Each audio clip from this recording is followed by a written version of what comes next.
Welcome, ladies and gentlemen, to another exciting episode. This is our life.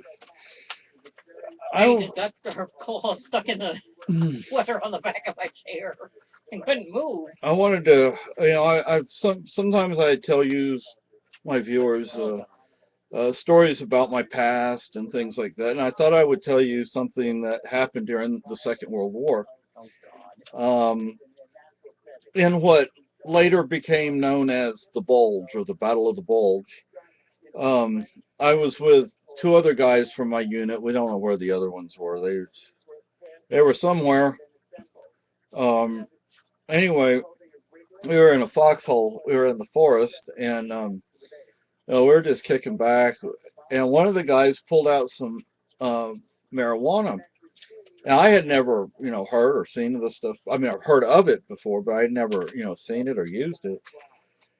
And he pulls out a little, some paper, and he rolls a joint and we pass it around. I'm like, whoa, man, far out. And anyway, we hear from a foxhole. We didn't even know these guys were there. This foxhole, um, nearby, and it said, "Hey, you Yanks!" It was a Scottish guy and an Irish guy, both with a British unit.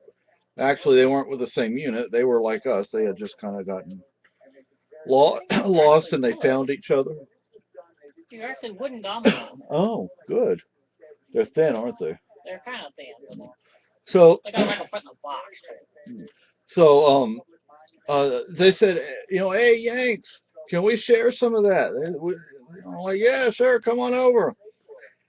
About 20 minutes after they came over, um, Hitler came over. no, we heard these Germans, and they're saying, GI Joe, GI Joe, give us some, No. and we're like, well, come on over then. So we're in this foxhole with an Irishman, a Scotsman, three Americans, five Germans, and we're all stoned out of our mind by this time. And we start hearing the battle. Actually, it's started. We're like, whoa, man, we're just gonna stay here, dude. So, Okay, dude. so it's like our radio guys, the German and the Irish and Scottish and our radio guys, they contacted their whoever and said, "Oh yeah, everything's fine, man. We're like taking ground," or whatever they were telling them. So we were like stuck right there, and like when a German patrol or unit would come up, or a British unit or an American unit, we would pretend the other, the people that were supposed to be our enemies, or like our prisoners, or we would be the prisoners, or they would be the prisoners, or whatever. And we just stayed there for this entire battle. Not one shell hit us, although one shell hit close by, but that was as, I mean, it was like 30 yards, I guess, and that was the closest one. Though you could hear it and you could see it at night. You could see the, and it was like, wow. And after a few days, we're like, man, we ain't got nothing against you. You ain't got nothing against us.